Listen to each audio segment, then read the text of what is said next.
and I'm eager to get to this. We are joined right now by a defensive tackle for the Las Vegas Raiders. He is a 3-time first-team All-Pro. He is a 6-time Pro Bowler. He signed with Las Vegas last week. He was a 2-time All-American at Oklahoma. He was the 3rd pick in the 2010 draft, and the Raiders open up the preseason against Seattle on Saturday. So it's here. We are joined by Gerald McCoy. Gerald, it is so good to have you back. How are you?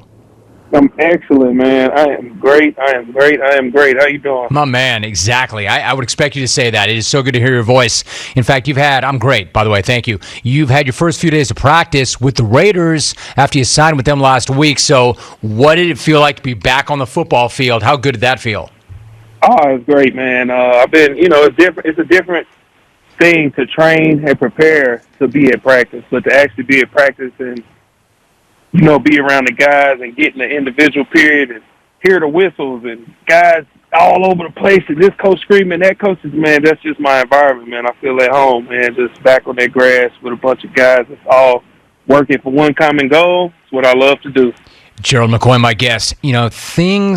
Life is weird, time is weird. It feels like almost yesterday you and I were talking, but it wasn't yesterday, it was last year. It was shortly after you signed with the Cowboys, and I could tell you were so fired up then too and motivated to play for them last year. But then in August, you suffered a torn quadriceps tendon, which ended your season before it even began. What you sign up for. The risks are involved. Guys will get hurt. But what was that experience like for you physically and emotionally? Oh, life comes at you different ways, man, and you never know.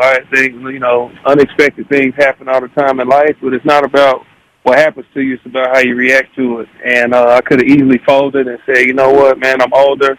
What's the point in fighting to get back? Let me just get healthy, call it a career, and let it be over with. But, man, I'm from the south side of Oklahoma City, man. We don't fold. We fight. So I got tested mentally, emotionally, physically. But, God helped me get back. And I just fought and fought and fought. And I always teach my kids to never quit.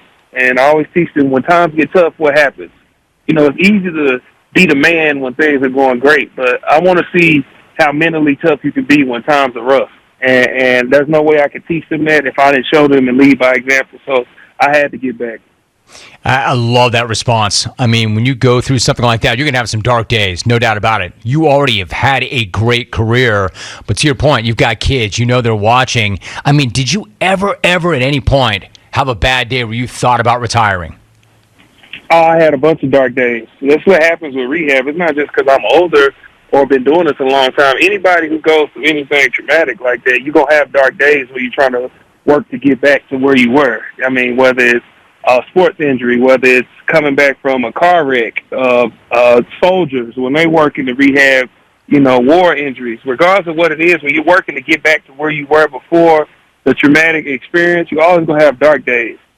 But those dark days is where you grow. What happens when you have those dark days? Are you going to let them break you, or are you going to learn from them and get better from them? And I had plenty of dark days, but those dark days is where I went the hardest, where I felt like I'm never going to get better, where I felt like I was stagnant and nothing's changing.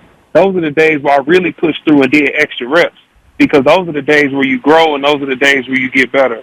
And I'm so thankful that I had those days, because without those days, I wouldn't have got to this point. If everything was easy. Sometimes when things are easy and things are smooth, you just kind of coast. But nah, when you have those dark days and those days you got to push through, it makes you better. Quote, the good stuff is on the other side of hard. Gerald McCoy is joining us. What a great response that is. Plus the conversations, the ones that you and I have had over the years, have always gotten the sense that, man, you love the game of football. You love the sport. When you sit out for a season, do you find out that maybe when you thought that you couldn't love that game any more than you do, you actually find out that you do love it more? Was there any sense of that? Absolutely. You almost said it verbatim, man. That's exactly how I feel.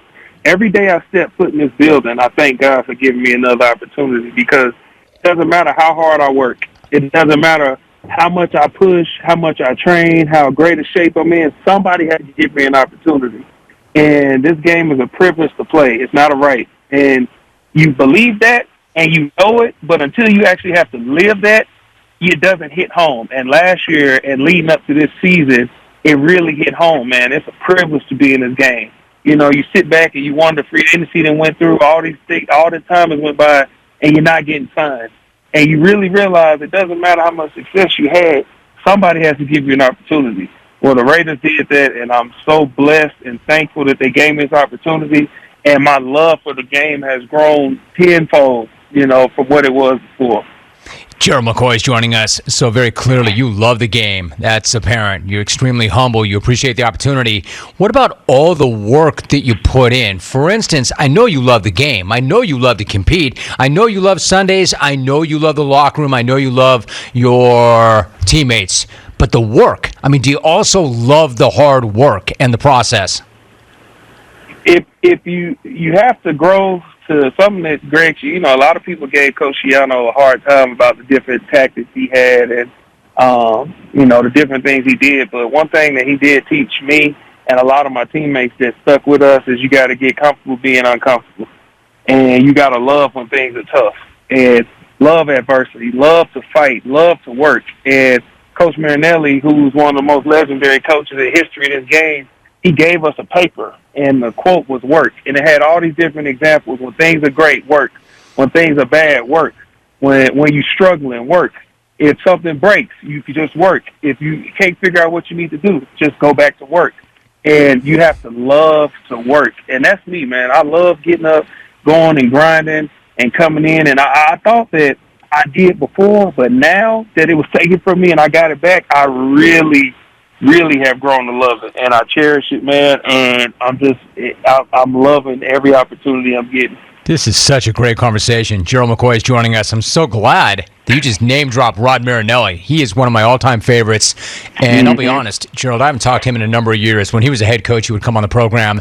And because of things like you just said, he was so great to talk to. The D-line there is led by him, and I've got so much respect for him. What's it been like? Aside from him saying, no matter what, just work. When things are good, work. When things are bad, work. When things suck, work. Just keep working. What's it been like to work with him? And like at the Pro Bowl back in the day, and now and on a daily basis, when you get to see this guy and be around him, what's that like? Oh, you hear all the different stories. You get to know, from growing up, building a relationship with Warren Sapp, you hear about Rod Marinelli and all the legendary stories. One of my favorite coaches I've ever played for is Joe Cullen. He was a protege of Rod Marinelli, so he was another version of Rod Marinelli, and I got a glimpse of what Coach Marinelli would be from being around Joe Cullen. Then I played for Eric Washington. He was another protege of Rod Marinelli. But then to actually be around him, you go to the Pro Bowl. When you get to the Pro Bowl, you want to relax. You want to enjoy practice. It's just a little walkthrough. You have fun.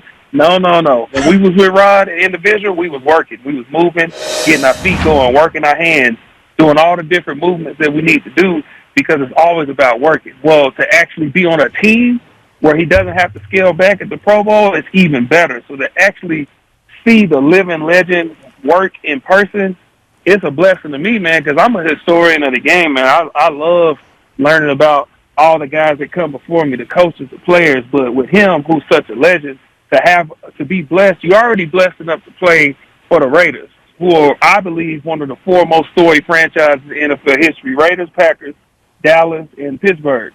So you're already getting to play for this organization. Then you get to play for a legendary coach like Rod Marinelli. It don't get no better than that. Gerald McCoy is my guest. You already got to my next point. I was going to say to you, as somebody who knows the history of the game and as a historian of the game, what about an opportunity to play for the Raiders? What made it feel like that was the right place for you, and how good can this Raiders team be? I believe this team is going to catch a lot of people off guard, man. They were a few plays last year from winning 10 games. They won 8 games, but they were just a few plays off from winning, another 2, 3, 4 games. And I believe that, bringing in Coach Bradley and his philosophy and bringing in a couple extra vets like Yannick. Yannick is he knows how to play this game, man. He's gotten to the quarterback a lot. He's had a lot of success in this league. Casey Hayward. You bring in myself. We got a lot of vets we bring in, and it helps. You teach guys how to be pros. I always speak about the difference in being a professional, being a pro. When you get drafted, or whether you're not drafted, if you sign a contract to a team, you're a professional football player. that doesn't make you a pro. That doesn't make you know how to watch film. That doesn't make you know how to take care of your body off the field. It doesn't make you know how to know what formations you're about to see and using certain techniques. That's where the vets come in. And the grind of the vets teaching the young guys how to be pros and the rough days, the tough days, and bringing it all together. And then we have such a great coach in Coach Gruden, man. He's grinding us every day, but he also takes care of us, especially the vets. We gonna work and then we gonna rest. And we do so much team camaraderie stuff, man. I'm really excited about what this team can be.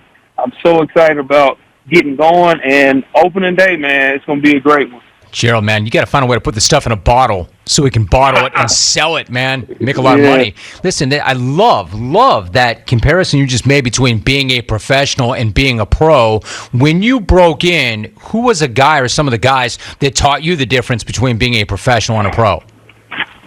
First and foremost, it was Davin. Sapp was the first person I met with. I got drafted 2 days, Friday that next week. You know, I met with Sapp, and he sat me down, we talked through some things, and he helped me start teaching me different nuances, and we stayed in contact over all my times up in the NFL. Then it went to Davin Joseph, who was a all-pro guard for Tampa, went to University of Oklahoma. Then Vincent Jackson, God rest his soul. Vincent Jackson taught me how to be a pro. My nickname for him was the Ultimate Pro because he was always on. He was always on. And then you had Tommy Harris, who's been mentoring me since I was in high school. Josh McCown, you know, learned from him. And then one person that might catch people off guard or be surprised by, because I played him twice a year, is Drew Brees. You know, I trained with him every offseason with, I think, is the best trainer in the world, at Todd Durkin. And I would sit and talk to Drew about what has made him him, even dealing with the injury, turning into a first ballot Hall of Famer. And he told me to set small-term goals. Start with being the best in your room. Okay, then start with being the best in the NFC South. And then start with being the best in the NFC, and then work to be the best in the NFL. You just baby steps, man. Set small-term goals, and you got to do it this way, do it this way. And I just sat back and I watched all these guys work, and I listened and I watched. And then I watched Kobe Bryant interviews. I watched Beyonce interviews. I watched Michael Jackson interviews, Jay-Z, all the people who are great and professionals and historically great at what they do. You just got to sit back and learn how to do it. And that's what I did, man, and it's helped me throughout my career. Gerald McCoy, my guest. Listen, one last thought you mentioned. That's so interesting. And when you start talking about guys in other sports and people in other walks of life, I knew Kobe a little bit. Kobe lived not too far from where I live here in Southern California, Gerald. And I remember the first time he told me this, and this is not news breaking because he was on record with this, but I remember the first time he told me that his guy, the guy that he studied, the guy that he looked up to, the guy that he learned the most from, may have been Michael Jackson. And I was blown away by that. And Kobe, I mean, he was serious. He was dead serious about how much he respected and admired Michael Jackson. What are your thoughts on that? Yeah, of course, man. There's a couple things I don't play about. The University of Oklahoma, the class of '06, my draft class, Michael Jackson, Kobe Bryant, and superheroes. Some things are non-negotiable to me, and Michael Jackson and Kobe Bryant are two of those things. So for them to go hand in hand with learning from each other, or Kobe learning from Michael Jackson, is like, I mean, it just, you can't make these things up, man. And I think it's excellent. One person I left off. Well, two people, Muhammad Ali and Floyd Mayweather. I cannot leave them off. My wife would be like, I cannot believe you didn't mention Floyd Mayweather, Muhammad Ali. You watch them more than anybody. So I can't leave them off. But to see that Kobe learned from Michael Jackson, who is the greatest entertainer in history, and then Kobe Bryant worked to be who he was, man, it's just, it go hand in hand, man. And I feel like if you sit back and really want to learn and study and focus and lock in, you can really learn some stuff from these guys, and that's what I've done. All right, so last thought then. Really, that's interesting. What about Floyd? Like, arguably, understandably, Floyd is one of the best to ever do it. Undefeated, untouchable. I mean, this guy would go entire fights without getting hit even. What did you learn from Floyd? Why is he on that list for you? Success never affected Floyd. It never affected him. Like, people give Floyd a hard time about being Money Mayweather. Oh, he's arrogant. Oh, he talks too much. Yeah, but have you seen how he works? Floyd, he'll go out and go to the club. He don't even drink. You know how Floyd gets home? He runs home. He don't get in the car or get a driver. He'll hop on the street. He'll put his workout clothes and he'll jog home. He gets up at 2 in the morning, 3 in the morning, go to the gym. He can't sleep because he felt like he needed to get a session in. So he'd get up and go work. Floyd never let success or money affect who he was. That's why Floyd is who he is, and that's why Floyd acts the way he does, because he knows the work he puts in and how he grinds. It doesn't change. Look at Floyd now. People gave Floyd a hard time about this last fight he had, but I bet if people look at Floyd's Instagram and see what he's been doing the last few days, he's still training. He's always in shape. He's never not ready. And that's what makes him so great. That's what's made him historically great. So if he says he's the best ever, he works to be that way. So you can learn from that. Success and money never fazed him. He always remained the same. Success leaves clues. He is a defensive tackle for the Raiders, a 3-time first-team All-Pro, 6-time Pro Bowler, and my man is here to work. Gerald, it is so good to have you on the show, man. I appreciate you very much, and it's great to have that conversation. Makes me want to work even harder. Great to talk to you, my man. Yes. Thank you so much for having me, man. God bless you guys. And my last message is, regardless of what you go through, man, always cherish every opportunity you get. Tell everybody around you that you love them. The people that mean something to you, let them know. And anything you do, man, give it your all and always see everything through to the end. I love you guys, and I appreciate y'all having me. My man, I love hearing that. Gerald McCoy.